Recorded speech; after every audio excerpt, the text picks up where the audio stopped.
풍문으로서 시청자 여러분 안녕하세요. 여러분을 수익으로 혼쭐 내드리는 돈줄 선생 이재선입니다. 반갑습니다. 자, 매주 수요일에는 제가 두 분의 패널 분들을 모시고 여러분들을 위한 수익 전략 그리고 핵심 섹터를 통해 여러분들의 계좌를 크게 불려드리고 이 어려운 구간을 이겨낼 수 있도록 도와드릴 테니 오늘도 집중해 주시기 바랍니다. 자, 1부 순서에는 먼저 JDA 파트너스 김대준 대표님을 모시고 자, 지난주에도 옵션 만기 전략 너무나도 정확하게 적중해 주셨습니다. 자, 그래서 여러분들이 무난하게 피해 없이 잘 넘기셨을 거라 생각되고요. 그리고 롱텀 전략까지 제시해 주셨는데 저점에서 매수할 수 있는 구간이다라고 설명해 주셨는데 이번 주까지도 좋은 모습 보이고 있습니다. 자, 여러분들 기대가 되시겠죠? 자, 오늘은 대표님께서 핵심 종목까지도 준비해 주셨다라고 하니까 채널 고정해 주시고 지금 하단에 나와 있는 QR코드 이곳에 카메라 어플만 갖다 대시면 여러분들 바로 김대준 대표님의 노란 톡방 입장하실 수 있습니다. 자, 지금 참여 방법 안내 보고 시작하겠습니다.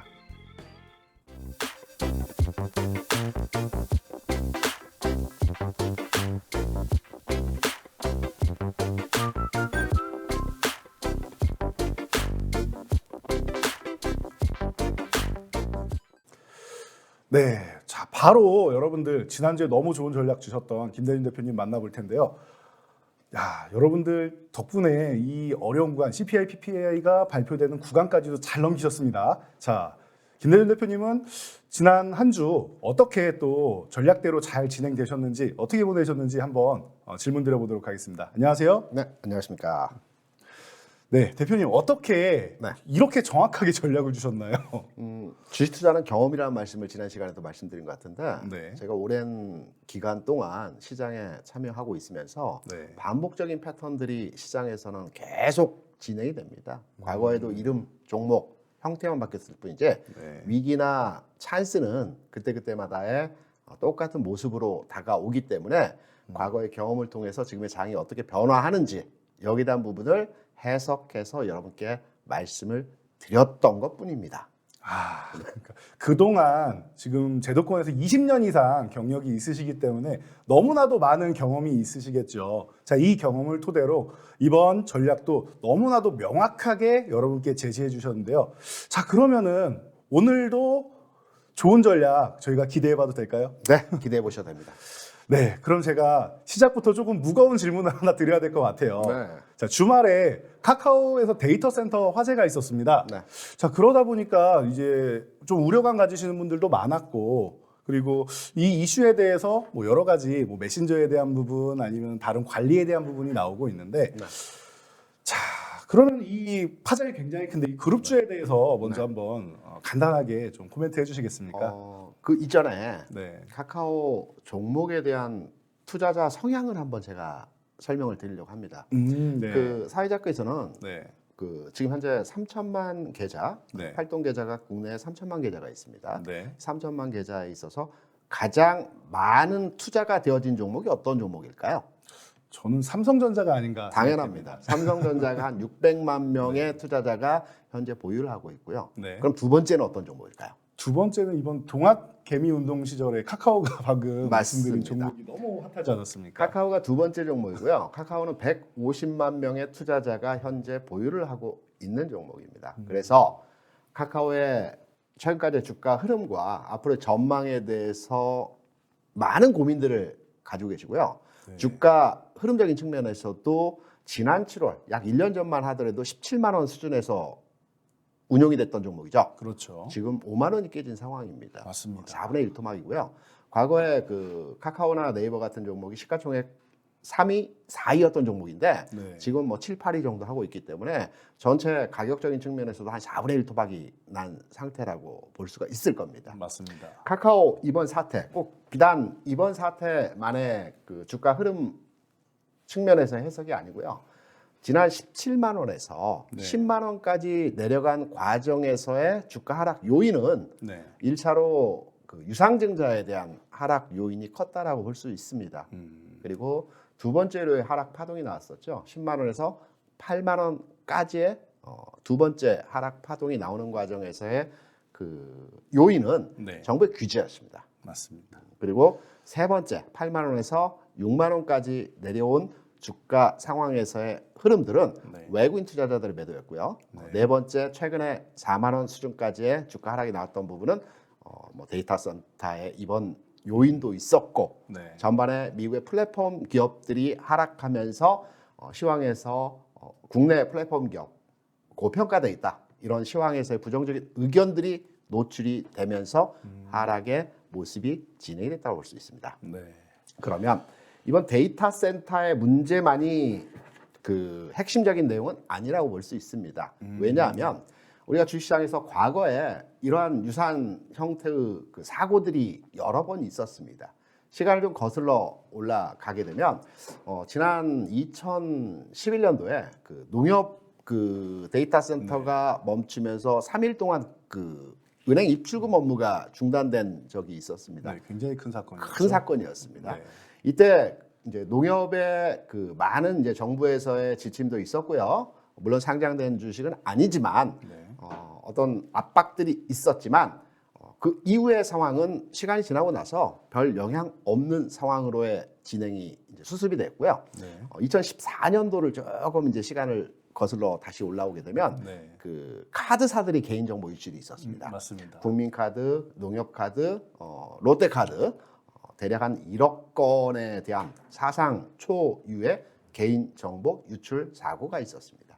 이때 관련 종목들의 주가 움직임을 살펴보게 되더라도 일시적인 하락 이후에 주가는 제자리로의 회귀 상황이었다라는 점을 판단해 본다면 지금 데이터 센터에 의한 카카오 그 주가의 상황에 대해서 우리가 전반의 그 흐름을 살펴볼 때 일시적인 영향이다. 다만 17만 원에서 지금 5만 원 주가가 깨졌던 근본적인 원인을 판단해 볼 때 지금의 주가 물론 추가로의 하락보다는 부분적인 하락 안정화 이후에 일시적인 반등의 구간에서 주가 흐름이 진행이 될 것 같습니다. 하지만 카카오는 단정적으로 제가 여러분께 결론 내어 말씀드리면 과거에 카카오를 비롯해서 성장주 섹터에 있는 종목들이 주가가 굉장히 좋았습니다.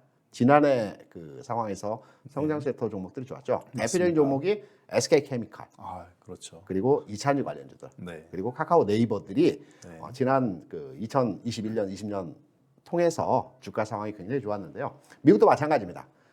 미국도 이때 플랫폼 관련 종목들이라고 볼 수 있는 알파벳, 예전 구글이었죠. 이 종목의 주가가 3불에서 140불까지 올라가는 초유의 급등 상황이 진행이 됐었는데요.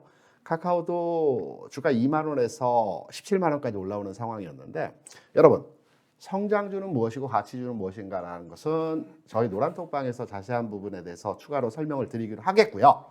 성장주란 금리 인하 시기에 주가가 움직일 수 있는 섹터에 있는 종목들입니다. 가치주는 금리가 인상되는 시점에서 회사가 돈을 벌고 있는 기업이기 때문에 유보된 자산을 통해서 회사가 확장하는 형태로의 사업을 진행하기 때문에 금리 인상기에는 가치주가 움직이고요. 금리 인하기에는 성장주가 움직이는 형태로의 진행이 됩니다. 그렇다면 이 부분을 다시 가지고 와서 결론적으로 카카오 비롯해서 관련한 성장 섹터의 앞으로의 전망치를 살펴보게 되면 금리의 동향을 좀 더 판단을 해서 해당 종목의 탄력적인 측면에서의 주가 움직임을 우리가 예측하고 판단해서 투자하는 방법이 필요하지 않겠나라고 생각을 하고 있습니다.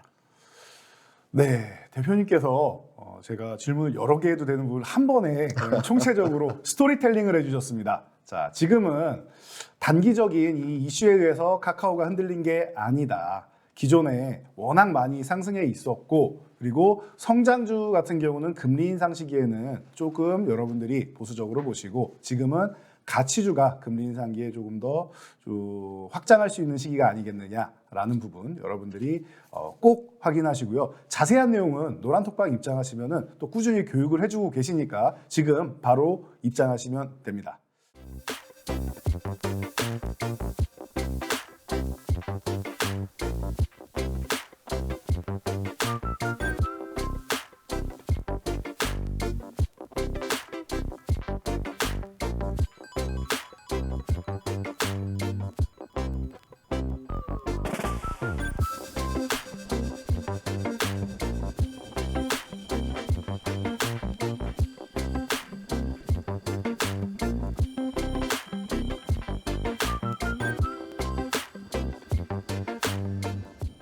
자, 그러면은 이 카카오 그룹주 단기적인 게 아니다. 뭐 네. 17만원에서 10만 원까지 내려올 때, 그리고 10만 원에서 8만 원까지, 그리고 그 이하 내려올 때 이슈가 각각 있었습니다. 네. 자, 그럼 지금은 어떻게 보면 또 너무 싸다라고 생각하는 사람도 분명히 있을 거 아니겠습니까? 맞습니다. 지난주에 삼성전자 말씀해 주셨던 것처럼 그렇죠. 말이죠. 자, 그러면 지금 이 카카오 그룹주에 대해서 네. 어떻게 대응하고 전략을 짜야 되는지 총평을 한번 부탁드릴게요.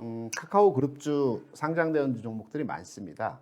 카카오 계열사가 대략 한 150개 계열사가 된다고 합니다. 네. 삼성그룹 계열사가 한 100개 정도 됩니다. 그러니까 삼성그룹보다도 많은 계열사를 가지고 있는 회사이죠. 네. 그래서 카카오의 고질적인 주가 하락의 요인이라고 볼 수 있는 성장할 만하면 계열사를 이제 IPO를 통해서 상장시키고 어떤 회사가 확장하려고 하면 또 하나의 사업부를 독립시켜서 상장시키고 하는 과정에서 카카오의 주가 상승에 걸림돌이 되었다라고 볼 수 있습니다. 네. 우리가 주가를 판단할 때 기본적 분석과 기술적 분석이 있습니다. 네. 기본적 분석, 뭐 어렵다라고들 많이 말씀들 많이 하시죠. 이거 하나만 아시면 될 것 같습니다. 우리가 기본적 분석, 펀더멘탈 분석은 종목이나 업종을 찾는 방법입니다. 무슨 말이냐면 전체 경기 사이클과 시장의 동향을 판단해서 기본적 분석을 통해서 내가 사고자 하는 종목과 업종을 찾는 게 기본적 분석입니다. 그럼 기술적 분석은 무엇이냐?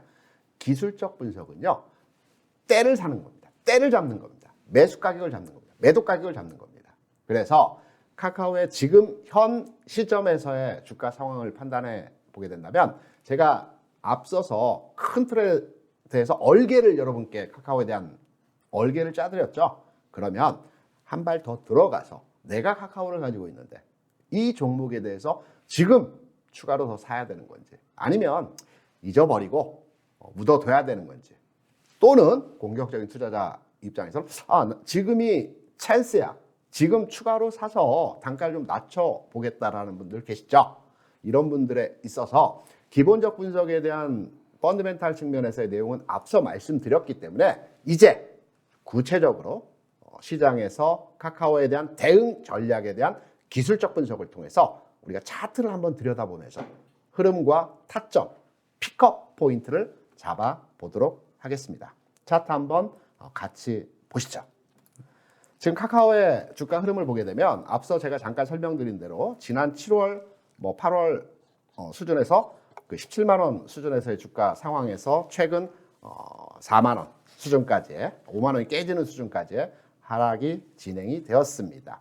그렇다 본다면 단기 구간에서의 우리가 카카오에 대한 전략을 판단해 볼 때 주가가 바닥을 찍을 때는 통상적으로 외바닥의 바닥은 없습니다. 두 가지 패턴이 있는데요. 급락하고 급등하고 완만 턴하는 하나의 방법이 있고요. 두 번째는 역회된 숄더형의 바닥 찍는 흐름이 있습니다. 이 두 가지의 패턴으로 바닥을 찍는 과정을 그려갑니다. 지금의 카카오 주가는 이 첫 번째 과정이 진행될 것으로 판단이 되고 있습니다. 그러면 주가를 가지고 있다라는 측면에서 이 종목이 과연 반등이 어디까지 나올지. 왜? 지금 시장 흐름이 하나의 큰 산을 넘었다고 볼 수가 있겠죠. 카카오 같은 경우는 시가총액 상위 종목입니다. 10위권 내에 있는 종목입니다. 지수가 가지 않으면 절대 못 가는 종목입니다. 지금의 시장은 하나의 큰 산을 넘어서 지수의 상황, 시장의 전반의 상황이 조금은 호전되고 긍정적이고 올라갈 수 있는 자리에서의 모습이 만들어지고 있습니다.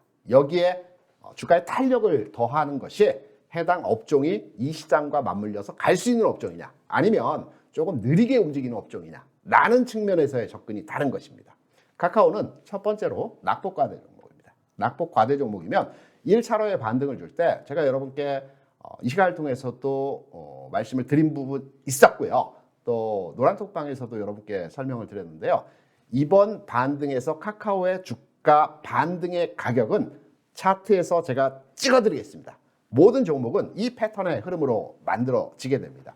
통상 우리가 상승 N자형, 하락 N자형을 판단할 때 우리가 단기 고점에서의 흐름을 가져갈 때 고점 라인을 잡는 방법은 지난 하락에서의 저점입니다. 이 가격이 매물이고 저항 구간입니다. 그렇다고 한다면 카카오는 이 구간이 저항 구간이자 매물 구간이라고 볼 수가 있겠죠. 7만 원 수준에서의 가격이 카카오의 1차 반등의 목표치라고 볼 수가 있습니다.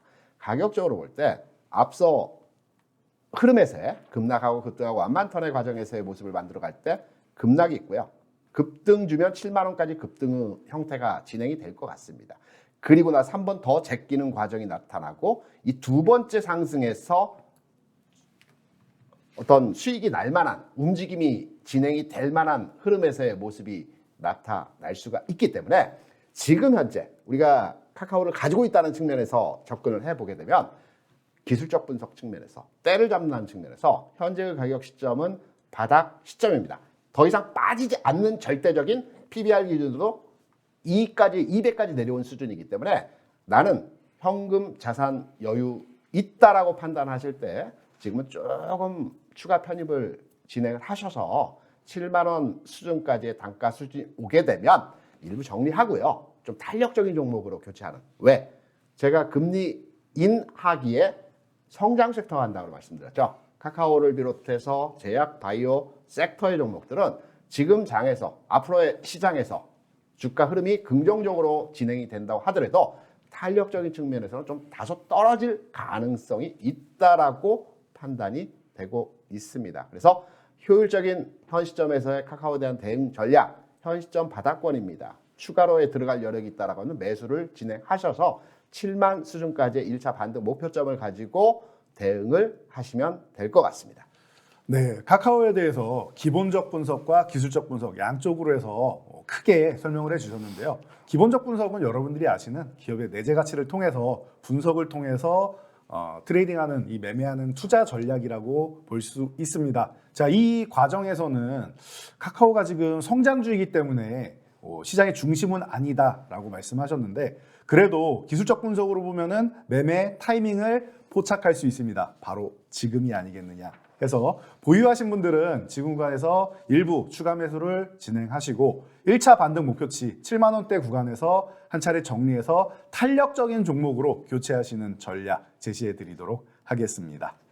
자, 카카오그룹 이렇게 지금 시장의 핵심은 아니지만 반등 타이밍에서 여러분들이 빠져나올 수 있는 좋은 전략을 제시해 주셨습니다. 그러니 여러분들 너무 지금 시장 어려워하지 마시고 대표님께서 알려주신 전략 그대로 실행하시면서 어떤 종목으로 그럼 이 교체를 해야 되느냐라는 부분은 지금 바로 하단에 나와 있는 노란톡 카메라 어플 갖다 대고 입장하시면은 대표님께서 친절하게 알려주실 겁니다. 교육 받으시고 여러분들 지금 어려운 구간 잘 이겨내셔야겠죠. 자, 그러면은 지금 꼭 카카오를 보유하신 분들이야 일부 추가 매수를 하겠지만 카카오를 보유하지 않으신 분들은 이번 이슈도 있고 그래서 관련 분야 쪽으로 해서 어떤 종목을 좀 관심 가져야 되는지 대표님께 한번 여쭤보도록 하겠습니다. 네. 대표님, 네. 어떤 종목을 지금 구간에서 관심 가지면은 또 카카오를 대체할 수 있는 종목이 될까요? 네. 카카오를 기본적으로 선호하시고 계좌에 편입을 하셨던 분이라면 비교적 안정 투자 추구형의 매매 스타일이십니다. 그렇죠. 왜냐하면 비교적 무거운 종목이고요. 덩치가 큰 종목이기 때문에 나는 좀 변동성보다는 안정 위주의 투자를 하겠다라고 해서 계좌에 담아 놓으신 분들이 많습니다. 이런 분들께 카카오를 매도하고 다른 어떠한 종목으로 지금 편입을 하는 것은 실질적으로 쉽지 않은 결단이라고 볼 수가 있겠고요. 우리가 대표 종목 내에서 카카오와 네이버 두 종목 내에서 이제 조율하면서 운용 전략을 가져가시는 것도 하나의 그 주식 운용 방법에서 팁이라고 볼 수 있습니다. 제가 앞서 말씀드린 대로 카카오의 현재 주가는 바닥 수준에서 진입했고 1차 반등은 7만 원까지의 운영이 나타날 것이다 라는 측면에서 예측을 해드렸죠. 또 하나의 방법으로는 나는 카카오를 가지고 있는데 네이버로의 교체 매매는 어떠한가라는 판단으로 아마 그 질문을 하시는 분들도 계실 겁니다. 그렇죠. 저는 여기에 대해서 오케이 맞습니다. 진행하셔도 된다라는 측면으로 해석을 해드립니다. 네. 왜냐하면 네이버 주가와 카카오의 주가 수준을 이제 판단해서 우리가 비교 분석하게 되면 카카오 같은 경우는 지난해 주가 흐름 측면에서 2만 원, 3만 원에서 17만 원까지 갔습니다. 그리고 유상증자를 했습니다. 그렇다고 한다면 3만 원 기준으로 해서 한 6배 정도 주가 상승이 나타난 거죠. 그리고 유상증자를 통해서 물량 부담이 나타난 현상에서의 진행이고요. 네. 네이버 같은 경우는 같은 시기에 주가가 10만 원 수준에서 움직임이 진행된 이후에 대략 고점이 46만 원입니다. 네. 4배, 4배 정도 주가 상승이 나타난 겁니다. 네. 그리고 여기에 우리가 PBR들이라고 하는 주가의 가치를 현재의 그 기업 가치와 비교 평가했을 때 우리가 1이 되는 시점을 현재 주가와 기업의 가치가 동일하다라고 판단하는 가치 투자 분석 방법이 있습니다. 네. 이 PBR 기준으로 판단했을 때 네이버는 1배 수준, 1배 초반 수준입니다. 카카오는 2배 초반 수준입니다. 그러면 기업 가치 측면에서 두 회사의 가치 분석 비교 상황을 판단해 볼 때 네이버가 카카오 대비해서 현저하게 저평가되어 있는 상황이라고 볼 수가 있겠죠. 네네. 특히나 성장 섹터에 있는 플랫폼 기업들의 PBR이 1배, 2배라는 것은 굉장히 저평가되어 있는 겁니다. 그렇죠. 굉장히 저평가되어 있는 거고요. 보통 4배, 5배, 많게는 7배, 8배까지도 나오는 경우들도 있습니다. 그래서 내가 현재 카카오에 대한 능동적인 매매를 통해서 운용 전략을 가져가시는 분들이라고 하면 제가 제시하여드린 해당 가격 구간에서 능동적 매매를 통해서 뭐 단가를 낮추시거나 또는 빠져나오시기 위해서 어떤 그 전략적인 매매도 가능하겠고요. 나는 능동적인 매매가 어려워. 그리고 시세를 자주 들여볼 수 있는 여건이 안 된다라고 하신다면 현 시점 가격 수준에서 카카오, 네이버 동일한 회사입니다. 움직일 때 약간의 빠르고 약간의 느림이 있지만 같이 움직이는 종목입니다. 그렇다고 본다면 현 시점에서 카카오를 정리하고요. 네이버로의 교체 매매 적극적으로 추천드리겠습니다. 네, 카카오를 대체할 종목에 대해서 말씀해 주셨는데요. 카카오를 매매하실 정도다라고 하면 안정적인 성향의 투자 성향을 가지신 분들이기 때문에 여러분들이 PBR은 주가와 기업 가치를 비교하는 지표다. 그렇기 때문에 PBR적인 측면에서 좀 유리한 지금 1배 초반에 있는 네이버 쪽으로 교체하시는 게 유리할 수 있다라고 설명해 주셨습니다. 뭐 4배 이상 그리고 많게 높게는 한 7, 8배까지도 볼 수 있다라고 하셨는데 이 플랫폼 기업이 지금 성장주이기 때문에 아까 말씀하셨던 기본적 분석을 통해서 보면 성장주는 조금 낮게 잡으셔도 되겠죠. 그럼 4배대만 나온다 하더라도 충분히 여러분들 좋은 전략이 될 것 같습니다. 자, 그럼 마지막으로 대표님께서 준비하신 히든 종목 전략 어떻게 준비하셨는지 들어보고 마무리하도록 하겠습니다. 대표님, 가장 중요한 시간입니다. 맞습니다. 히든 종목 공개해 주시겠어요? 카카오에 대한 특집이 돼버렸는데요. 네. 앞서 제가 두 가지 전략을 말씀드렸죠. 네. 카카오에 대한 능동적인 전략, 네. 그리고 교체 매매로의 전략. 네. 여기에 하나 더 추가해서 나는 그간의 손실률이 너무 크기 때문에 좀 짧은 시간에 동종업종 내에서의 종목 픽업을 통해서 수익을 확보하고 싶다. 네. 좀 가벼운 종목으로의 세팅을 한번 해보고 싶다라는 분들을 위해서 네. 동종업 플랫폼 기업 내에서 해당 주가 수준이 유사한 형태로의 진행이 되고 있고요. 앞으로 상승 전환 시에 좀 탄력이 가속도가 붙을 수 있는 내용의 종목을 여러분께 하나 픽업해서 히든 종목으로 말씀을 드리겠습니다. 종목은 차트를 보시면서 해당 흐름에 대한 내용을 말씀드리도록 하겠습니다. 네. 종목은 여러분께 공개해 드립니다. 효성 ITX입니다. 관련한 플랫폼 기업들의 전반의 주가 흐름이 동일한 수준에서의 모습이 진행이 되었고요.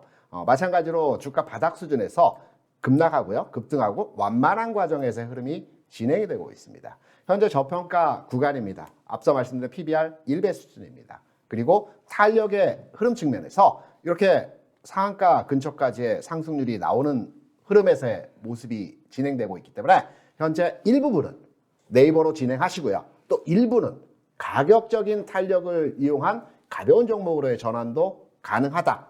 그리고 해당 흐름에 있어서 정확한 타점과 픽업 포인트에 대해서는 노란 톡방에 들어오시면 장중에 관련한 내용들에 대해서 제가 좀 더 한층 깊이 있는 내용으로 설명을 드려보도록 하겠습니다. 네, 김대중 대표님의 히든 종목 효성 ITX였습니다. 자, 네이버로 일부 교체하시고 좀 탄력적인 구간을 원하신다라고 하면 뭐 상한가, 중상한가에도 준하는 상승률을 보이는 이 종목으로 여러분들이 교체하실 수 있다라고 강하게 어필해 주셨습니다. 자, 오늘 대표님 감사했습니다. 오늘 네. 너무도 좋은 말씀 많이 해주셨는데요. 네. 자, 다음 주에도 또 부탁해드려도 되겠죠? 네, 물론입니다. 네, 감사합니다. 고맙습니다. 자, 김대중 대표님의 이런 투자 전략 그리고 효성 ITS에 대해서 아주 디테일한 전략을 원하신다라고 하시면은 지금 하단에 있는 노란톡 지금 카메라 어플 켜서 접속하시면 됩니다.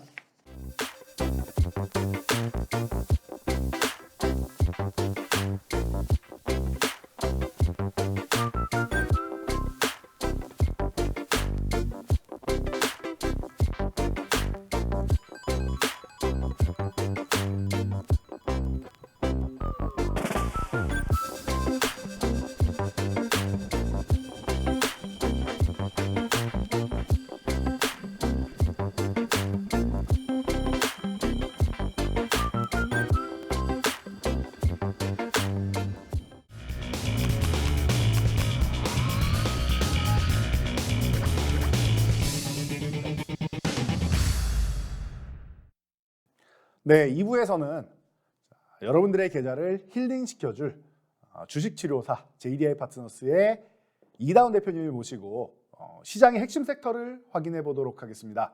자, 지난주에 저희에게 알려주신 섬유 패션 관련주들이 굉장히 좋은 모습을 보였는데요. 자, 여러분들 이런 종목들 굉장히 궁금하다 그리고 대응 방법을 알고 싶다 하시는 분들은 지금 하단에 나와 있는 QR코드에 카메라 어플 갖다 대셔서 입장하시면 됩니다.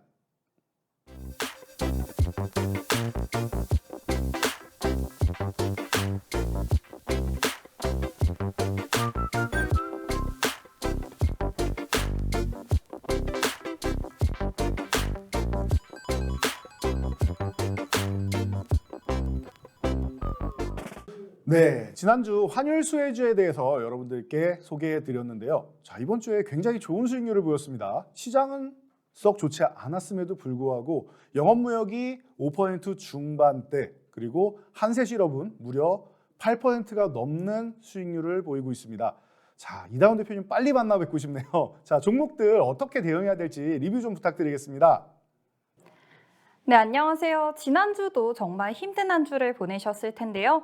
그래도 지난주 방송 잘 보시고 또 제가 말씀드린 종목들 살펴보셨다면은 이번 주 그래도 힐링되는 시간 가지실 수 있었을 것 같습니다.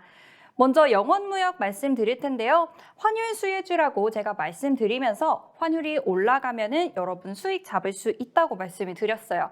그런데 지난주부터 살펴보시면은 지금 최저 4만 원대에서 지금 4만 5천 원대까지 여러분들 수익 가져가실 수 있었고 그래서 5.67%나 상승하는 모습 보실 수가 있었습니다.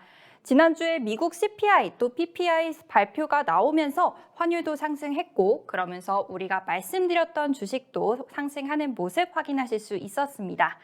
그 다음으로 말씀드렸던 종목은 바로 한세실업이었는데요. 한세실업은 아까 영업무역보다 더 큰 상승을 볼 수가 있었습니다. 13,900원에서 15,000원대까지 상승하는 모습 보여드리면서 또 이렇게 강한 상승을 계속해서 보여드리고 있는 종목이다 하고 말씀드릴 수가 있을 것 같아요. 그래서 오늘 이렇게 환율 수혜주 상승하는 모습까지 살펴보셨습니다. 네, 환율 수혜주 너무나 좋은 수익률을 안겨주셨는데요. 또 이 종목뿐만 아니죠. 휠라홀딩스 같은 경우도 8%가 넘는 수익률을 보여주셨는데 대단하신 것 같습니다. 이 종목도 한번 간단히 리뷰해 주시기 바랍니다. 네, 휠라홀딩스도 이제 패션 업종에서 제가 스포츠 분야에서도 굉장히 두각을 나타내는 종목이고 또 환율 수혜를 받을 수 있는 종목이다 이렇게 말씀을 드렸어요. 그래서 환율 수혜주이면서 스포츠 종목이었던 휠라홀딩스 29,000원대에서 32,850원까지 찍을 수 있었습니다. 그래서 8%보다 오히려 넘는 상승을 가져가신 분들도 계시고요. 그래서 휠라홀딩스 같은 경우에도 이렇게 강한 상승을 보여드렸던 종목 제가 방송 중에 말씀을 드렸기 때문에 이번 방송에도 여러분들 힐링하실 수 있도록 종목들 열심히 준비했으니까요. 여러분들 방송 끝까지 살펴보시고 또 궁금하신 점들은 노란 톡방에 남겨주시면 될 것 같습니다. 네, 이다운 대표님의 이런 좋은 종목들 여러분들 알아보시려면은 그리고 대응 방법까지 항상 알려주고 계시니까 여러분들 노란톡방 지금 바로 카메라 어플 켜셔서 요 QR코드 입력하시고 8282 이 네 글자 숫자 4개 입력하시면은 빠르게 들어오실 수 있습니다. 여러분들이 지금 긴급한 또 시장도 어려운 상황이니까 빨리 들어오시라는 의미에서 8282로 비밀번호를 설정해 주신 것 같습니다.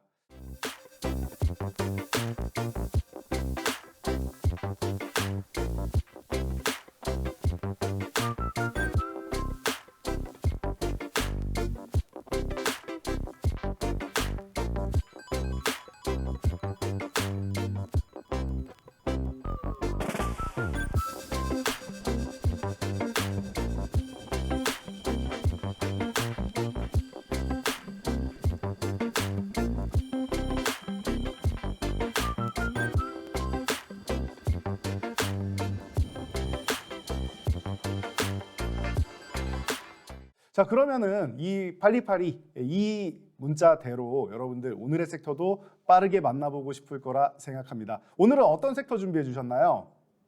네, 제가 오늘은 힌트를 그림으로 그려드리려고 하는데요. 내가 그린 기린 그림 같은 느낌으로 저희 진행자님도 맞춰주시고 또 시청자 여러분들도 함께 맞춰주셨으면 좋겠습니다. 제가 그림을 한번 그려보도록 할게요. 자, 이렇게 그림이 하나가 들어가고 또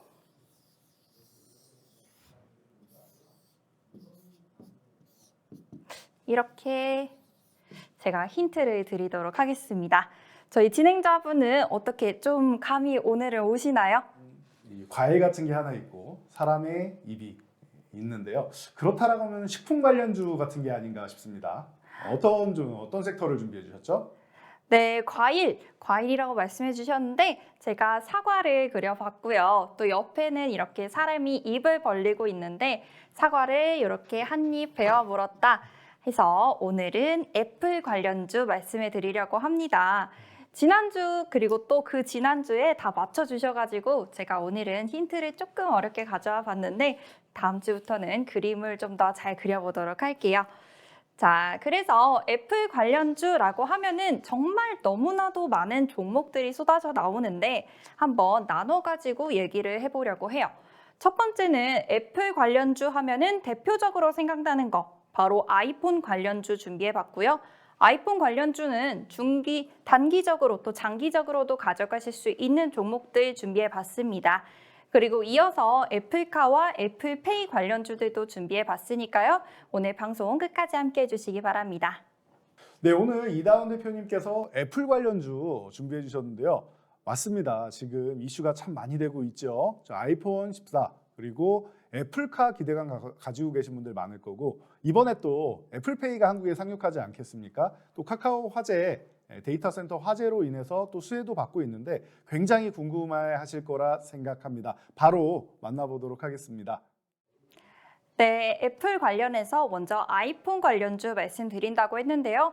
아이폰 부품 관련주 국내에 어떤 종목들이 있는지 한번 살펴보겠습니다.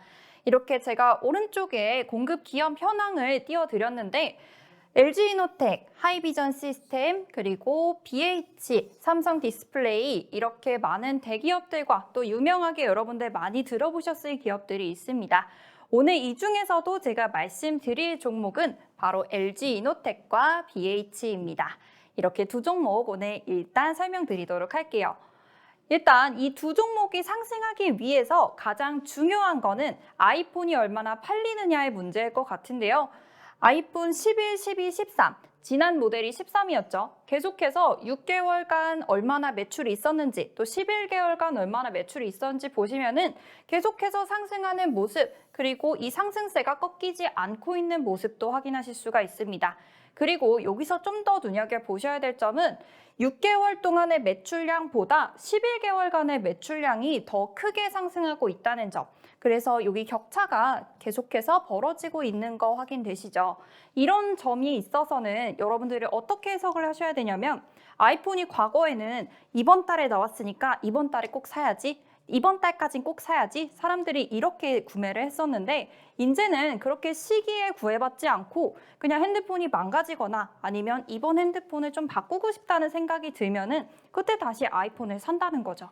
그래서 이제는 시기보다는 계속해서 꾸준히 사람들이 구매한다라고 보시면 될 것 같고요. 그래서 아이폰이 계속해서 매출액이 증가하는 만큼 BH와 LG 이노텍도 계속해서 매출이 증가하는 모습 확인하실 수가 있습니다.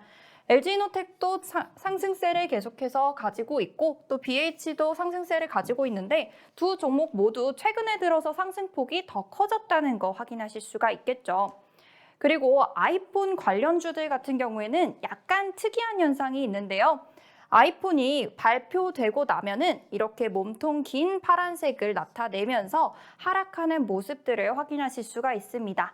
아이폰 X, 바로 10번째 아이폰이 나왔을 때도 발표 직후에 우리나라 주가에 반영이 되면서 이렇게 하락하는 모습 확인하실 수가 있고 그 다음에 아이폰 12 때도 마찬가지로 길게 하락하는 모습 확인하실 수가 있었고요. 아이폰 13 작년에도 이렇게 하락하는 모습들을 여러분들이 확인하실 수가 있었습니다. 하지만 이렇게 하락을 했더라 해도 다시 반등하는 모습들을 계속해서 보여줬고 그래서 올해는 근데 조금 작년과는 다른 모습들을 확인하실 수가 있어요. 이렇게 몸통이 거의 없는 형태의 차트가 나와줬는데 이상하게 이렇게 흘러내리는 모습을 여러분들이 보실 수가 있었죠. 이때 어떤 일이 있었냐면 중국에서 수요에 대해서 이제 예측을 해봤을 때 작년보다 감소했다. 이렇게 말씀을 하면서 이렇게 우리 주가가 빠지는 모습을 확인하실 수가 있었는데 그렇지만 이 예측에 대해서는 지금에 와서는 사실상 좀 잘못된 예측이다라는 평가가 이어지고 있습니다. 지금에 있어서는 아이폰 14 매출량에 있어서 그냥 무난하게 작년보다 높게 아니면 작년과 비슷하게 매출이 가고 있다. 그리고 오히려 아이폰 14 프로 같은 경우에는 없어서 못 판다는 말까지 나오고 있죠. 그래서 아이폰 같은 경우에는 아직까지는 매출이 견고하다라고 보실 수 있을 것 같습니다. 그래서 이제 LG 이노텍도 같이 살펴보겠습니다. LG 이노텍 제가 말씀드렸던 이유 이렇게 세 가지로 준비해 봤는데요. 먼저 첫 번째는 고사양 스마트폰의 인기 유지예요. 우리가 아이폰 관련주들이 하락했던 이유 중 하나는 우리 경기가 안 좋으니까 사람들이 핸드폰을 안 바꿀 거다 이런 인식에서였는데 사실 아이폰 프로 같은 거 비싼 스마트폰 같은 경우에는 여전히 인기가 유지가 되고 있고 그 다음으로는 아이폰 신제품이 카메라 화수가 예전보다 상향이 되면서 가격이 비싸졌어요. 이런 점이 LG 이노텍에 있어서는 긍정적인 영향을 가져올 것이다 라고 분석이 되고요. 마지막으로 공급처가 예전에는 아이폰, 애플에만 있었었는데 이제는 자율주행차에 공급하면서 다양화되고 있다는 점에서도 긍정적으로 보셔야 될 것 같습니다. 그리고 BH 말씀드렸는데요. BH 매출액 계속해서 상승하고 있고 또 점유율 상승하고 이렇게 보시면은 막대가 색깔이 여러 가지로 점점 커지는 거, 포트폴리오가 다양하게 안정화되는 거 확인하실 수가 있습니다. 그래서 다변화되면서 앞으로의 수익률을 가져갈 수 있는 부분이 아닐까 하고 생각이 돼서 가져오게 됐습니다.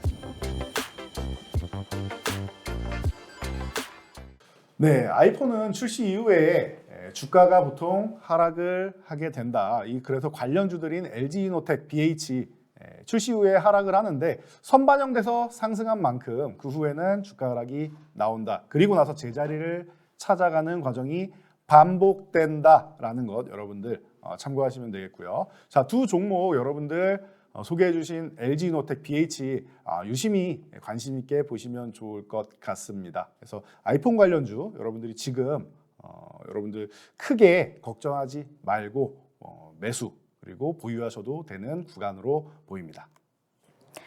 네, 이어서 애플카도 살펴볼 텐데요. 애플카 하면은 한참 SNS에 이렇게 애플카 나오면은 이렇게 생겼을 것이다 하면서 영상이랑 사진이 굉장히 많이 업로드 됐었어요.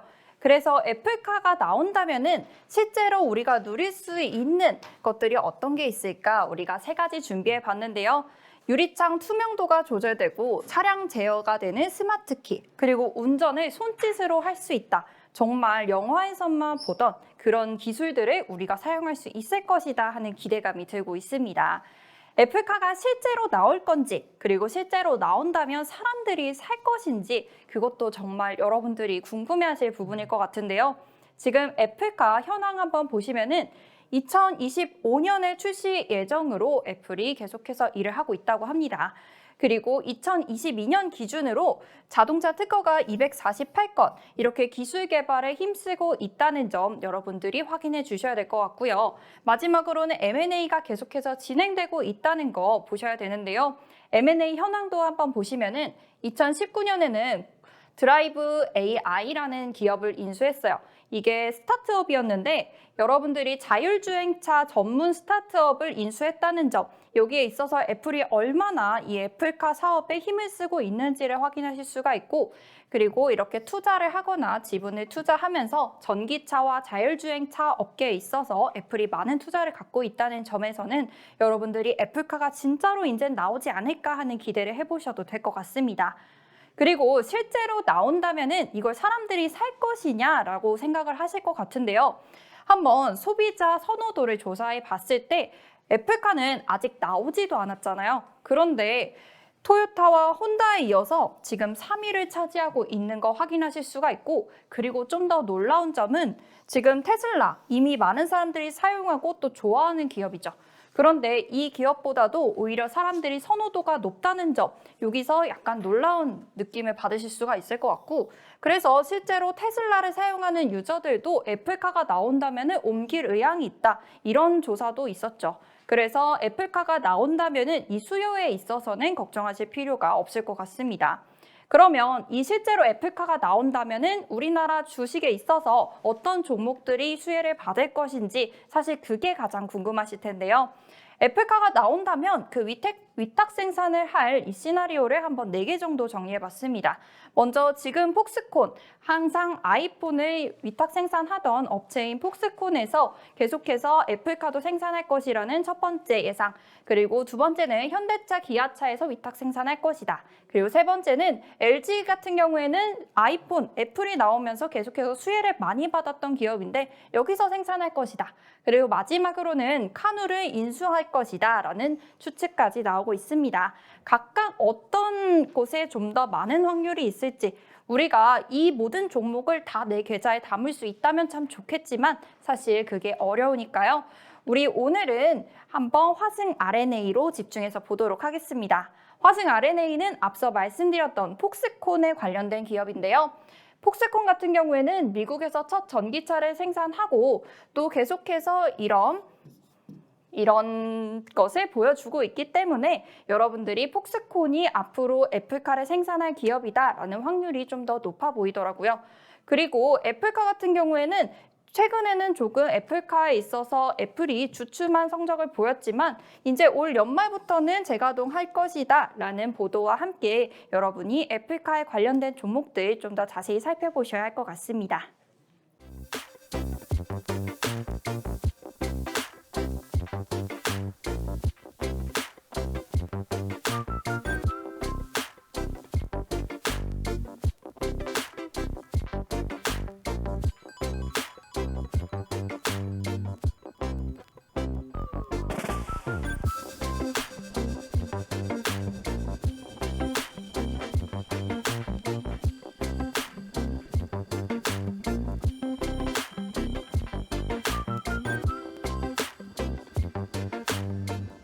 네, 애플카 관련해서 우리가 우려하는 것은 과연 애플에서 전기차를 생산하면 구매를 할 것이냐라는 부분인데, 지금 선호도 조사에서 테슬라보다 높게 나오고 있다는 거 아주 핵심이 되는 것 같고요. 자, 그리고 생산은 폭스콘에서 또 여전히 아이폰처럼 하지 않겠느냐라는 예상이 나오면서 화승 RNA 여러분들 집중해서 관심 가져보시면 좋다라고 설명해 주셨습니다.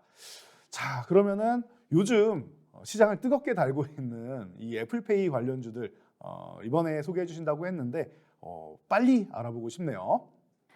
네, 카카오가 화제 나면서 애플페이 또 삼성페이 관련주들 최근에 상승하는 모습들 확인하실 수 있었을 텐데요. 그렇다면 애플페이가 실제로 우리가 사용할 수 있게 될 것인지, 있을 서비스인지 궁금하신 분들 많을 것 같습니다.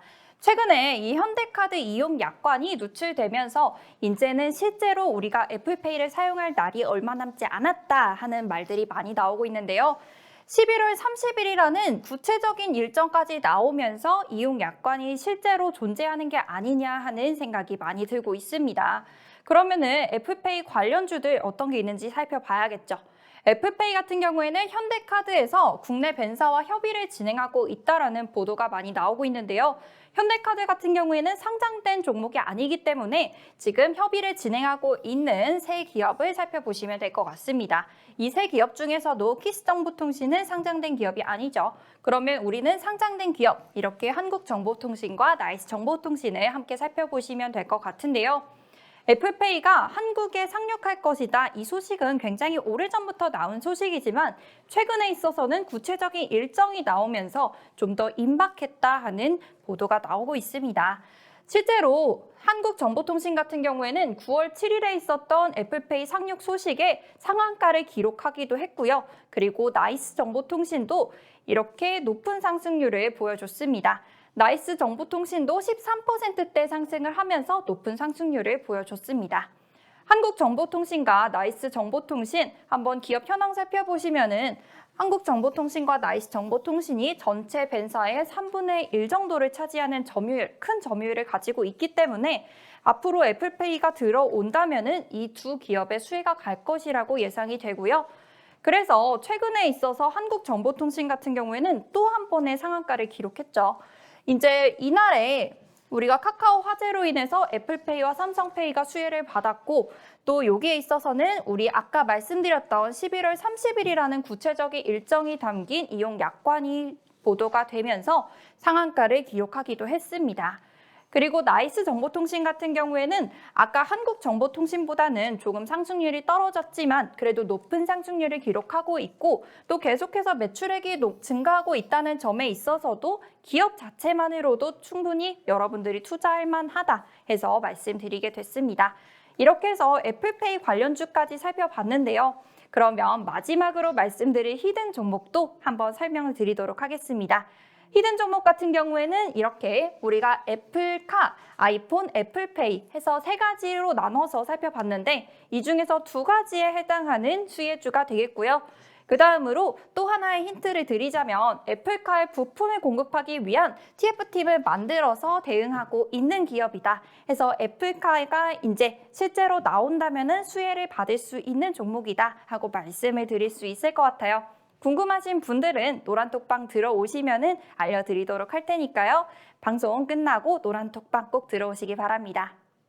네, 이다운 대표님께서 저희 애플페이 관련주로 한국정보통신과 나이스정보통신을 소개해 주셨고 그리고 히든 종목 저도 궁금해지는데요. 자, 오늘 애플 관련 이슈 중에 두 가지가 해당된다라고 설명해 주셨습니다. 자, 지금 이 종목이 궁금하신 분들, 히든 종목 난 꼭 알고 싶다, 매수하고 싶다 하시는 분들은 지금 바로 이 하단에 있는 QR코드에 스마트폰 어플을 가져다 대시기만 하면 이 카메라가 자동으로 인식해서 접속이 됩니다. 여기에 8282 빨리빨리 접속하시라는 이 숫자 4개를 적어주시면 바로 입장되니까요. 지금 참여하시기 바랍니다.